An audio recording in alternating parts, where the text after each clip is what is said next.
Happy New Year. I hope your December was amazing. Mine absolutely was, and one of the reasons why is because I got some really good books and a couple of other things that I'm also going to share. I have also been spending a lot of my time this month making plans for 2024. So in this video, I'm going to go through the books that I picked up this month. I'm going to show you a couple, not a lot, but a couple of other cool things that I got. And then I'm going to talk about my reading plans and a little bit about what's happening with the channel there at the end. So stay tuned, sit back, grab a snack, and let's get this thing going. Almost everything I got this month was on some type of sale, but it's been a while, so I don't remember exactly for each. But this I got because the sequel is coming up and I keep hearing really good things about it. So it is Emily Wilde's Encyclopedia of Faeries, and look at how adorable that cover is. There it is. So from what I understand, it's going to be a cozy fantasy, I think. So let's look at the description. Oh. Okay, so it's a hardcover with the cover on the cover. There's not a jacket.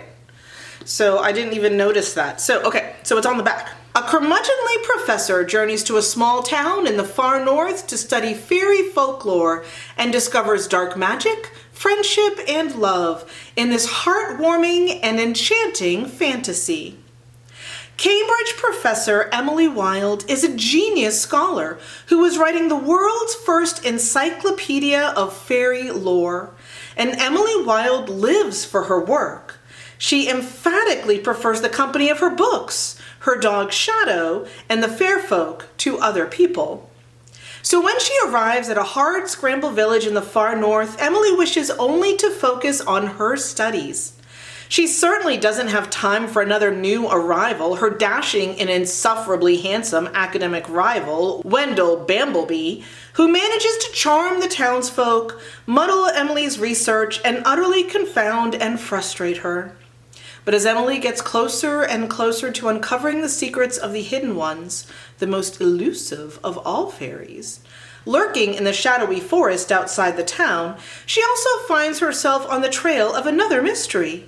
Who is Wendell Bamblebee, and what does he really want? To find the answer, she must unlock the greatest mystery of all, her own heart. I think that sounds amazing. I have discovered that I really do enjoy cozy mystery, and I think I'm gonna love this. It sounds like maybe it's even gonna be a hug book, and you know how I feel about hug books. On a completely different bent, this is Everyone in My Family Has Killed Someone. This I got 50% off. The day after Christmas, Barnes & Noble does, I guess it's a Boxing Day sale, but they didn't call it that. Normally, every hardcover in the store is 50% off, but instead, they didn't do that this year. It was 33% off in store, but if you went online, they had this whole slew of books that were 50% off, but you had to order those online. But you could do order online, pick up in store. So instead of paying 33% by going in the store, I did the order online, picked it up in the store, and got 50% off. So I think I win. I think that's how that goes. So this has been on my list for forever. Everyone in My Family Has Killed Someone, and it just, I love the title. I don't even know that much about what happens in it, but it's such a good title. Okay. Ernie Cunningham, crime fiction aficionado, is a reluctant guest at his family reunion. Family reunions aren't for everyone, of course, but Ernie's part of a notorious crime family, and 3 years ago he witnessed his brother kill a man and immediately turned him in to the police. Now Ernie's brother is being released from prison and the family is gathering to welcome him home. And if that weren't bad enough, the reunion is taking place at a remote mountain resort. The day before Ern's brother is set to arrive, a man's body is found frozen on the slopes. While most Cunninghams assume the man simply collapsed and died of hypothermia during the night, Ern's stepsister spots a strange detail. The man's airways are clogged with ash. He appears to have died by fire in a pristine snowfield without a single burn mark on him. The longer the body goes unidentified, the more overwhelmed the local policeman becomes, and the more Ern realizes it is up to him to find the murderer. Holmes, Christie, Chesterton, he's read them all. He knows what patterns to look for, what rules killers follow, and of course, he knows his own family. Every member of which, as he's told us from the start, has killed someone. The most original novel you'll read all year, Everyone in My Family Has Killed Someone, is a fresh take on the locked room mystery, a brilliant homage to the golden age of crime fiction, and will keep you guessing right until the end. And doesn't that sound so good? I am so over the top excited for this one. I cannot wait. The next thing that I got for 50% off was America Fantastica by Tim O'Brien. I think I've mentioned I teach Tim O'Brien to my high school seniors. We do the things they carried. I love that book. I love the writing. I love everything about him. So I had to pick this up, especially when I could get it in hardcover for half price. So let's see what this one's about. At 11:34 a.m. one Saturday in August 2019, Boyd Halverson strode into Community National Bank in Northern California. "How much is on hand, would you say?" he asked the teller. "I'll want it all." "You're robbing me?" He revealed a Templeton 38 Special. The teller, a diminutive redhead named Angie Bing, collected $81,000. Boyd stuffed the cash in a paper grocery bag. "I'm sorry about this," he said, "but I'll have to ask you to take a ride with me." So begins the adventure of Boyd Halverson, star journalist turned notorious online disinformation troll turned JCPenney manager, and his irrepressible hostage, Angie Bing.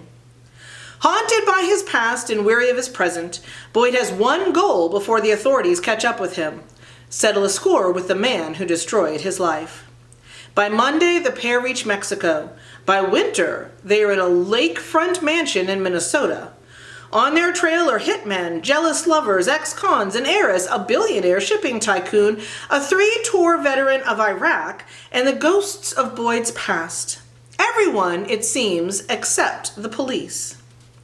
In the tradition of Jonathan Swift and Mark Twain, America Fantastica delivers a biting, witty, and entertaining story about the causes and costs of outlandish fantasy, while also marking the triumphant return of an essential voice in American letters. At the heart of the novel, amid a teeming cast of characters, readers will delight in the tug-of-war between two memorable and iconic human beings, the exuberant savor of souls, Angie Bing, and the penitent but compulsive liar, Boyd Halverson. Just as Tim O'Brien's modern classic, The Things They Carried, so brilliantly reflected the unromantic truth of war, America Fantastica puts a mirror to a nation and a time that has become dangerously unmoored from truth and greedy for delusion. That sounds so cool. It sounds so good, and I know what a great writer he is, so I am so excited for this one. So the third thing I picked up at 50% off was Little Monsters by Adrienne Brodeur. This has been on my list for a super long time, and I'm so glad to have picked it up. Ken and Abby Gardner lost their mother when they were small, and have been haunted by her absence ever since. Their father, Adam, a brilliant oceanographer, raised them mostly on his own in his remote home on Cape Cod, where the attachment between Ken and Abby deepened into something complicated, and as adults, their relationship is strained. Now, years later, the siblings' lives are still deeply entwined. Ken is a successful businessman with political ambitions and a picture-perfect family, and Abby is a talented visual artist who depends on her brother's goodwill, in part because he owns the studio where she lives and works. As the novel opens, Adam is approaching his 70th birthday, staring down his mortality and fading relevance. He's always managed his bipolar disorder with medication, but he's determined to make one last scientific breakthrough, and so he has secretly stopped taking his pills, which he knows will infuriate his children. Meanwhile, Abby and Ken are both harboring secrets of their own, and there is a new person on the periphery of the family, Steph, who doesn't make her connection known. As Adam grows more attuned to the frequencies of the deep sea and less so to the people around him, Ken and Abby each plan the elaborate gifts they will present to their father on his birthday, jostling for primacy in this small family unit. Set in the fraught summer of 2016 and drawing on the biblical tale of Cain and Abel, Little Monsters is an absorbing, sharply observed family story by a writer who knows Cape Cod inside and out. It's Edenic lushness and it's snakes. That sounds amazing. Obviously literary fiction. I think this is going to be like an early summer read. It's probably going to go on the TBR somewhere around May, June. Might even hit spring break for March, but it sounds summery and yet heavy, and I think that's going to be a great place for it, and I can't wait. The next thing I picked up because there was a points sale, and I think it was also BOGO 50 for paperbacks, and I grabbed it because Maura from Books Like Woe did a review on Goodreads for the third book in this series and talked about how amazing it was. So I had to pick it up starting at the beginning, and it is The Thursday Murder Club by Richard Osman. And this is the kind of thing I absolutely love. I eat these like read these like I eat popcorn. So here is the very small snippet on the back. In a peaceful retirement village, 4 unlikely friends meet weekly in the jigsaw room to discuss unsolved crimes. Together they call themselves the Thursday Murder Club. When a local developer is found dead with a mysterious photograph left next to the body, the friends suddenly find themselves in the middle of their first live case. They might be senior citizens, but they are cleverer than most. As the bodies begin to pile up, can our unorthodox but brilliant gang catch the killer before it is too late? That sounds like the best time ever. It sounds like read it over like a day or two kind of thing, and I am so here for it, and I cannot wait to get to it. The next thing I picked up as the BOGO to go with that one, and it was on a list, I believe, in Goodreads. I love Goodreads. I'm on there every day, but they have their new and noteworthy tab, and they do news article, kind of bloggy kind of articles where they'll do lists of books and lists of people's favorites and things like that. And this was there, and I was so incredibly intrigued. So when they had it as part of this sale and I could pick it up at Barnes & Noble, I got it. And it is called Did You Ever Have a Family? By Bill Clegg. And let me tell you what it's about. On the eve of her daughter's wedding, June Reed's life is upended when a tragedy leaves her alone and directionless. In an effort to escape her grief, June drives across the country, away from her small Connecticut town. In her wake, a community emerges, weaving a beautiful and surprising web of connections through shared heartbreak. Everyone touched by the tragedy is changed as truths about their near and far histories finally come to light. One of the most acclaimed fiction debuts of the year, Did You Ever Have a Family? Is an absorbing, unforgettable tale that reveals humanity at its best through forgiveness and hope. At its core is a celebration of family, the ones we are born with and the ones we create. It sounds beautiful. It sounds absolutely amazing. It sounds like it's going to be heavy and heartbreaking and just lovely and an emotional ride, and I am here for it. The next one was on my list for a little bit. It did just come out, I believe, in December, but it had already been on a number of lists of books that are coming up that people are excited about, and I was one of those people. It is called Yours for the Taking, and it is by Gabrielle Korn. It's a beautiful cover. Okay, so I believe this is like a dystopia sci-fi. Yes. The year is 2050. Ava and her girlfriend live in what is left of Brooklyn. And though they love each other, it's hard to find happiness when the effects of climate change rapidly eclipse their world. Soon it won't be safe outside at all. The only people guaranteed survival are the ones whose applications are accepted to the Inside Project, a series of weather-safe, city-sized structures around the world. Jacqueline Melender is a reclusive billionaire / women's rights advocate, and thanks to a generous donation, she's just become the director of the Inside being built on the bones of Manhattan. Her ideas are unorthodox, yet alluring. She's created a whole brand around rethinking the very concept of empowerment. Shelby, a business major from a working-class family, is drawn to Jacqueline's promises of power and impact. When she lands her dream job as Jacqueline's personal assistant, she's instantly swept up into the glamorous world of corporatized feminism. Also drawn into Jacqueline's orbit is Olympia, who is finishing up medical school when Jacqueline recruits her to run Inside's health department.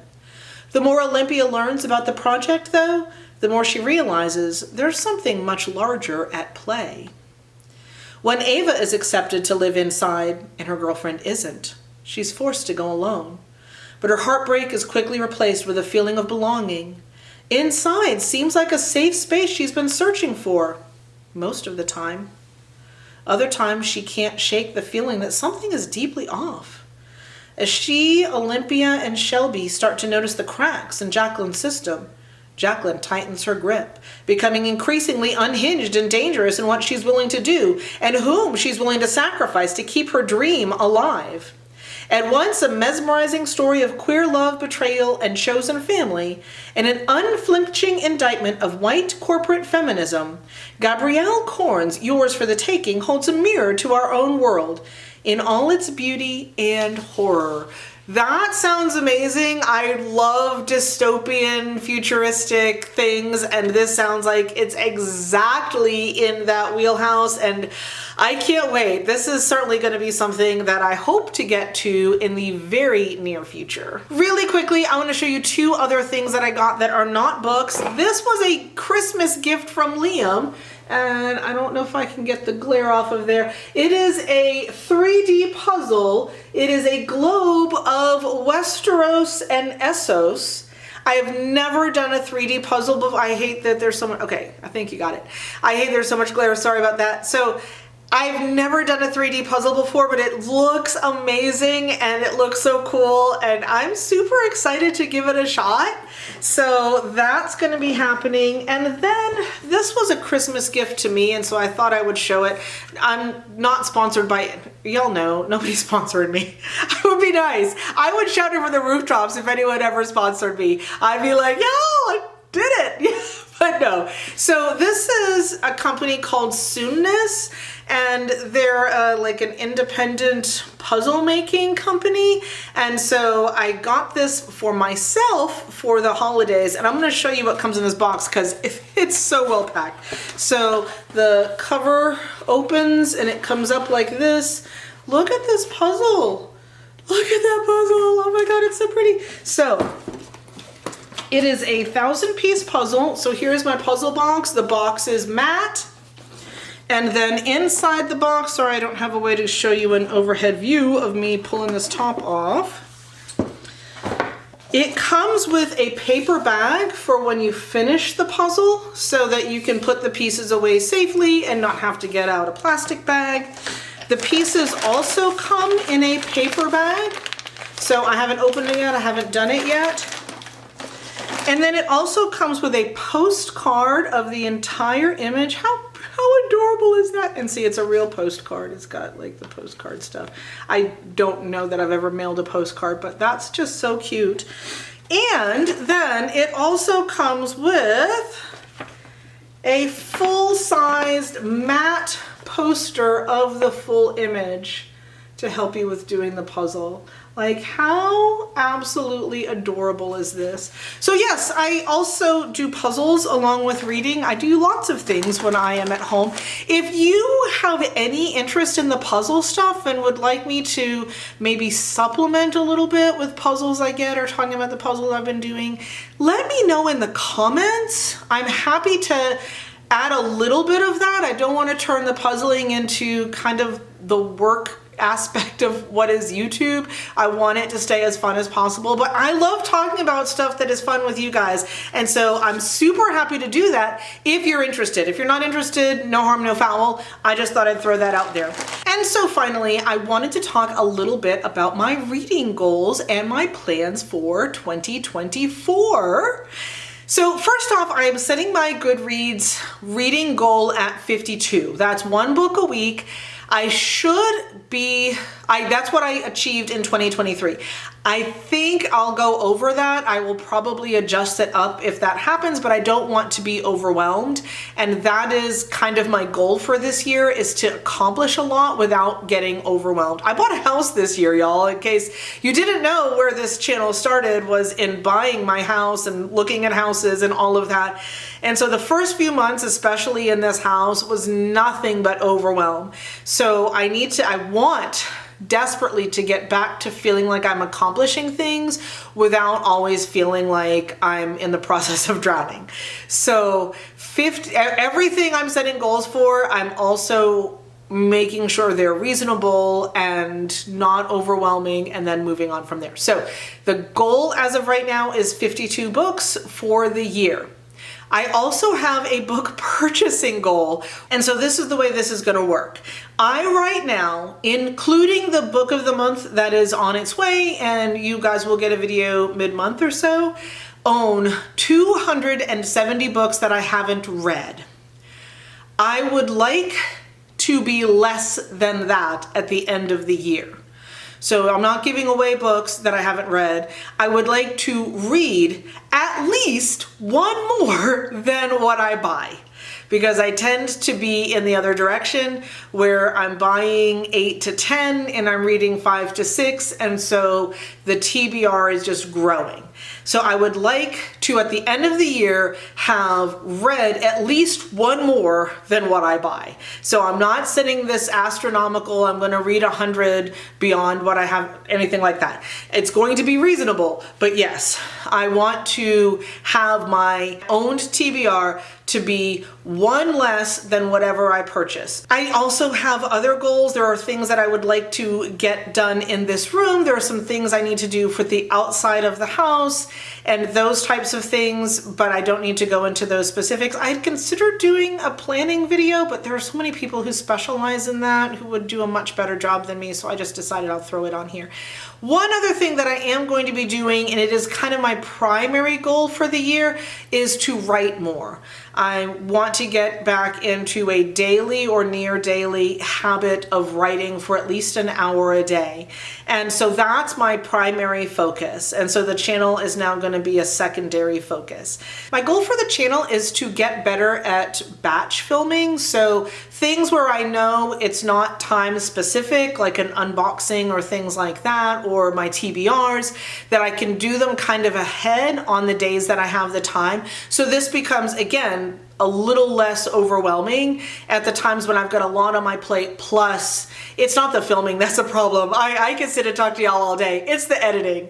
The editing part is so stressful and a lot. And so if I can get it to where that's not, I can get them filmed all together, I can just knock out a bunch of them with the editing, then it becomes more about the fun and getting to spend time with you and less about the stress of the editing part. So the goal for the channel is at least once a week. So there'll be videos every Sunday, and hopefully there'll be videos on Wednesday. I don't want to like officially say that there'll be bonuses every once in a while on Wednesdays. I want to keep it to, I'm gonna be doing twice a week unless something happens, but the goal is if something happens that the video that doesn't post is the Wednesday one and not the Sunday one.